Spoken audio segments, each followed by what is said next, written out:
Good morning and welcome to Coffee Talk. I am so sorry it's so late. First of all, I slept, which was epic, but I went downstairs to get coffee and there were some Jersey Belle fans downstairs in the lobby and they were talking to me and they wanted to ask me questions about the plane crash. So we were just talking about the show and the plane crash and I didn't want to be rude. And then I finally said to them, listen, if I don't do Coffee Talk soon, people are going to think I'm, someone kidnapped me in New York. And they were like, oh, okay, go. Anyway, I had a great time at our event last night, our kin event last night in New York, and met some great people, and it was a lot of fun. And I showed a reel about my new digital show that's coming.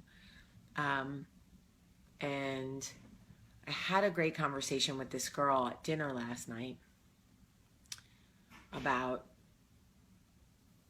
people, how we tend to turn to different people when we're hurting.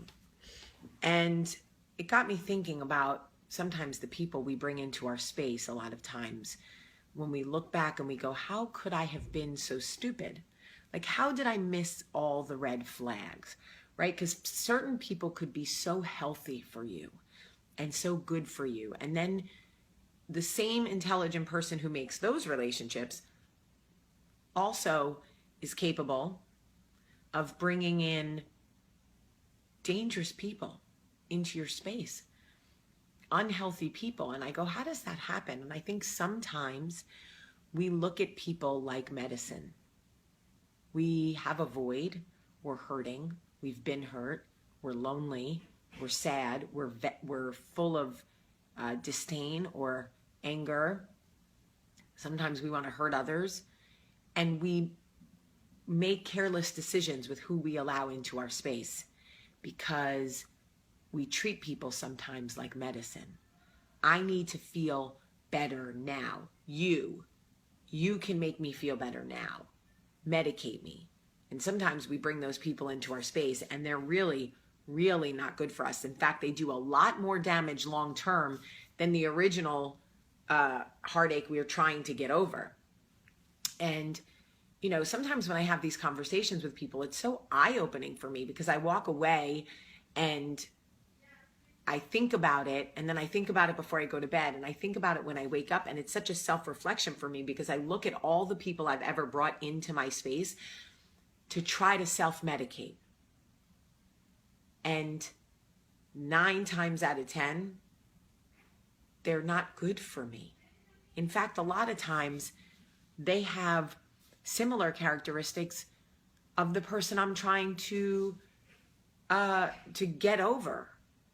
And I always say, the enemy of your enemy is not always your friend. So sometimes when we're hurting, we want to go to other people who also are hurting. And it's just, people are not always good medication. They're not always good Band-Aids.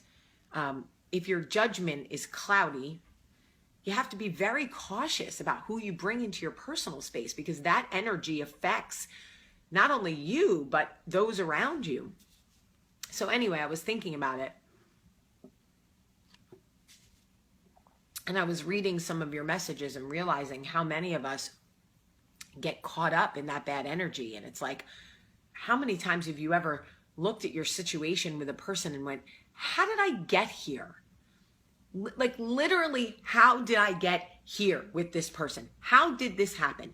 How did I miss all those red flags? How is that person in my space now? And how does that person know my friends and my family? Like, how did I get here? How could I have been so careless? And it is because at some point we had a void to fill and we used a person as medicine.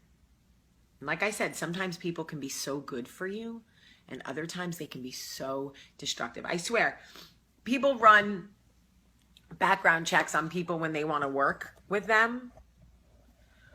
Sometimes I think when we're going through a hard time and we're looking to bring somebody into our space, we should run like background checks. Like, wait a minute, before you become my friend, I need to talk to all the girls you've been friends with the last 6 years and see if you're a sociopath. Before we date, I need to see if there's a list of women behind you who would say that you are damaged goods, whatever. You get the gist. So I am actually getting on a plane today. Joy. To fly to Virginia Beach because I'm speaking at the Modern Femme concert. I'm losing my mind. Convention tomorrow. And then I'm home. And then I fly home first thing Sunday morning. So I'm very excited because there's going to be like 900 women at this conference. And I'm super excited. So Virginia Beach, I'm coming for you. I'm going to go finish the audio recording of my book today. And then go to the airport. I love you so much today. The Coffee Talk love in New York City is so real. So many people have stopped me in restaurants, in the hotel, on the street to say that they love me, they love my family, they love Coffee Talk, or they love Jersey Belle.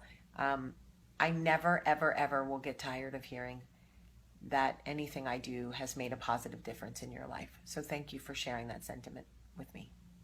I love you so much today. Have a great day.